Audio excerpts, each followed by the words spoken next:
La ville était située au nord-est de la forteresse démolie de Bishkek et la base de sa planification était la planification endaillée des rues et le tissu urbain existant de la ville de Bishkek était situé entre la rue Tashkentskaya et la rue Soudieïskaya, qui ont changé de nom actuellement. Les habitations de Bishkek étaient différentes de celles du sud de la Kirghizie. Il y avait très peu de clôtures fermées autour des maisons. Les fenêtres donnaient sur la rue, sur le jardin. Et comme la composition architecturale, pour la base, on avait utilisé les sisbas ukrainiennes et les maisons russes. Le territoire de la ville de Bishkek en 1907, qui était occupé par des maisons individuelles, était limité au nord par la rue Tashkentskaya, au sud par la rue Verkhneya, à l'est par la rivière Khalamiti et à l'ouest par la rue Adbachinskaya. Et l'étape importante du développement de l'urbanisme et de l'architecture du Kirghizistan, à la différence avec des époques précédentes au XXe siècle, était liée à l'établissement du pouvoir soviétique au Kirghizistan. Et la période initiale du développement de l'architecture soviétique du Kirghizistan avait commencé pendant les années après la Révolution et a été terminée dans les années 30. Et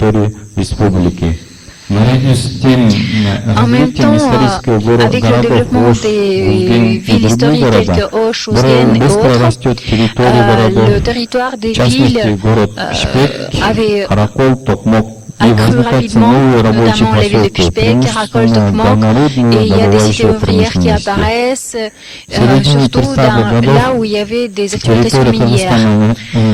Au milieu des années 30, on comptait plus de 200 agglomérations où il y avait des rues aménagées, des parcs, des bâtiments publics et surfaces publiques avec des éléments d'ingénierie à la place d'une brique brut, on avait commencé à utiliser les briques cuites et petit à petit, on a pu augmenter la hauteur des immeubles jusqu'à 3 étages. À la fin des années 30, dans les villes de Frunze ont été construites les premières habitations à 3 étages, 3 niveaux, et ce qui a influencé beaucoup le visage, l'image architecturale de la ville. Ensuite, donc, il y a eu l'étape suivante du développement de l'architecture et de l'urbanisme. Et les premiers architectes qui s'occupaient de ça, c'était des architectes qui venaient de Moscou et de Leningrad et de Saint-Pétersbourg.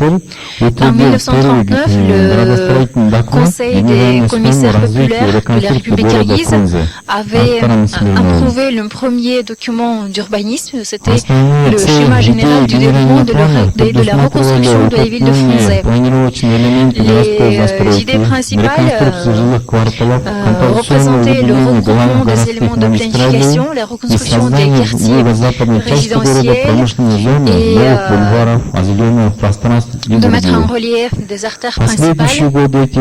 Ensuite, dans les années d'après, ces projets ont été partiellement réalisés. Et à l'exemple de la ville de Frunze, il a été évident que le développement des villes n'était pas possible sans une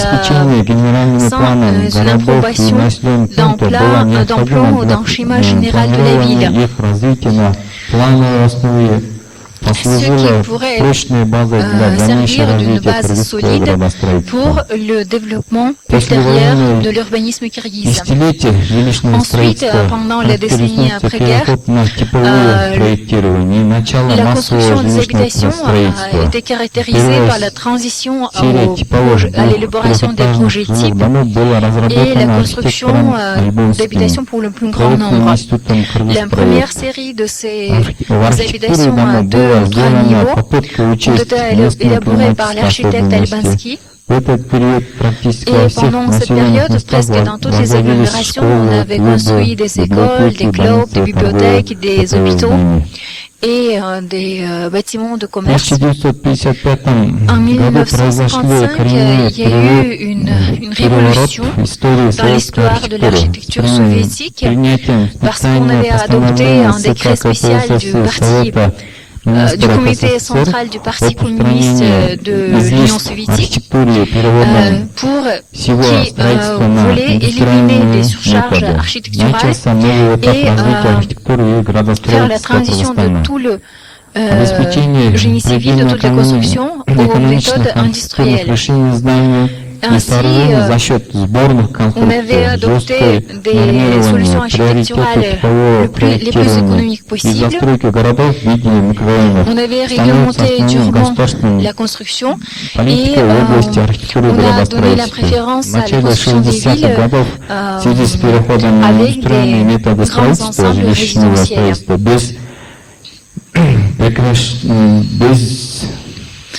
En même temps, dans les années 60, on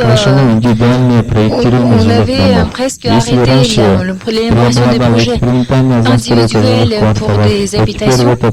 Si avant, par exemple, il y avait une construction expérimentale pour des grands ensembles résidentiels, cette fois-ci, on a donné la préférence aux structures de planification planifiées des grands ensembles.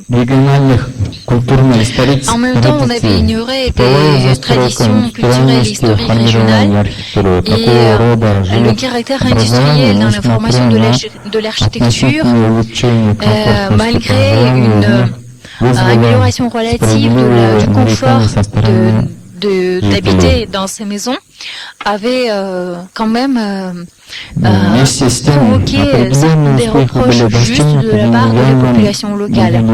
En même temps, on avait eu du succès pour la construction expérimentale des habitations. Et une interprétation, par exemple, intéressante architecturale, c'était une habitation de 102 appartements avec la mairie, le palais de mariage. Et en même temps, en fait, dans les années 80, on avait construit les premières habitations à 16 niveaux, des constructions monolithes qui ont été élaborées par des architectes Manukovsky et Sheremetьева. Et les possibilités de la construction à la base de béton monolithe ont été également utilisées pendant la construction d'une habitation à 12 niveaux avec un magasin sur l'avenue Mir. Et une des tendances propres aux années 80, c'était aussi la transition des maisons individuelles au développement, aux grands ensembles bien développés. C'est pendant cette période qu'on avait construit la plupart des habitations sur l'avenue Sovetskaya, qui était composé des immeubles à 5, 9, 12 niveaux et qui étaient liés entre eux par un centre de commerce sur l'avenue Chouille.